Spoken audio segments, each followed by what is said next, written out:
Our topic for today is elements of a contract. So the question here is, what is a contract? Is the contract valid? And is the contract enforceable? So let's start first with, what is a contract? A contract is a legally binding agreement between two parties or more who agree to perform or refrain from performing some act now or in the future. So for example, who agree to perform, madaling intindihin yan. Refrain for performing some act now. So refrain for performing some act now or in the future. For example, if I'm a tenant and I'm renting a dorm, sabi ng landlord ko, bawal magluto dito. Okay? Ano lang dito? Tulugan lang to. So I'm refraining from performing act which is cooking. Alright? Next, why is it important? A contract distinguishes a promise of a moral obligation between promises that are legally binding. So, promises that are legally binding, madali yan. But, what is moral obligation? When I say moral obligation, pag sinabi ng kaibigan mo, pag nakapasa ka sa bar, lilibre kita ng shakies. That's a moral obligation. So, hindi kailangan ng kontrata doon. Alright? But promises that are legally binding, for example, if I'm a teacher, the school now has to pay me for my act of teaching. Those are promises that are legally binding. Now, given that, what are the elements of a contract? So let's see this example scenario. The example scenario is there's a contract signed by Lucio and Rex. Lucio promises to pay Rex 100 pesos per hour for tutoring his son. So given that scenario, let's see what are the elements of a contract. Number one is the offer. Well, of course, when the offer, someone should make an offer. Who is that someone in our example? Si Lucio. So Lucio is making an offer. Who accepted the offer?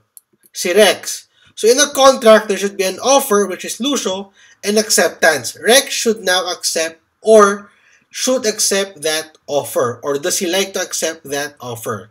So offer, acceptance, and then consideration. The consideration here is what does Lucio have to give, our offerer, and then our acceptee, what does he or she receives? What does Rex receives? So, ang consideration dito is our remuneration, which is 1,000 pesos per hour. Alright? Kung anong matatanggap mo. Kung walang consideration, hindi yun contract. Wala kang matanggap eh. Favor lang yun. Next, capacity. Let's start first with Lucio. Does Lucio have the capacity to pay Rex 1,000 pesos per hour? Kung hindi niya nabayaran si Rex, that's breach of contract. Acceptance. What does Rex have to do? Tutor his son. Sabihin natin, Rex has to tutor his son or Lucio's son in math. Marunong ba si Rex sa math? Ang alam pala ni Rex is science lang or chemistry. Then, Rex does not have the capacity.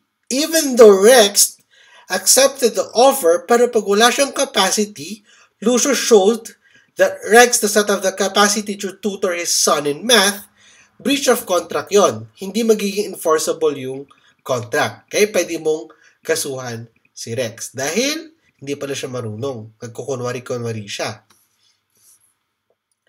Next elements, legality. Legality meaning, is the contract legal or constitutional? Pag sinabi ni Lucio, for example, sabi ni Lucio kay Rex, Rex, I will give you 50,000 to kill this person. May pinirmahang kontrata. Is that legal? No. So that contract is not valid. It's unenforceable. It's unenforceable, right? Not enforceable. Hindi legal eh. Okay? So every contract should be constitutional and legal. Last, form. Ano tong form? So may offer, sabi dito, Let's go back to our example. Lucio has to pay Rex. Lucio offers Rex 1,000 pesos per hour to tutor his son. How was it negotiated? Was it in through email or was it in paper? So through form. Okay? So pwede rin for example, was it negotiated verbally? Pwede yun. Okay? When we go to the types of contract, you'll see how a contract, a quasi-contract, cannot be in form or may not be in form. But here, these are the 6 elements of a contract. Kung walang isa dyan, hindi siya kontrata, or it's not a valid or unenforceable, or it's not a valid or not enforceable contract. So you have the offer, acceptance, consideration, capacity, legality, and form. Kung hindi nyo ma-memorize yan, I have an acronym for those 6 elements. Okay? For those 6 elements of a contract called focal capacity. Focal meaning importance or the focus of the capacity of the contract. Focal capacity. So here, focal, form, O stands for offer, C stands for consideration, A acceptance, L legality, so focal, and then capacity. Alright, so if you can't remember that, just remember focal capacity. Here's our case study. Okay? Tignan natin kung valid yung kontrata na to. Carla and John, who were both normal, not mentally ill, proven not mentally ill, in legal age, let's say 25 years old, and are both millionaires, have been boyfriend and girlfriend for 3 years. During their first year of courtship, they signed a contract that if they will not get married, the party that initiated the breakup will have to pay 1 million pesos to the other party. Question.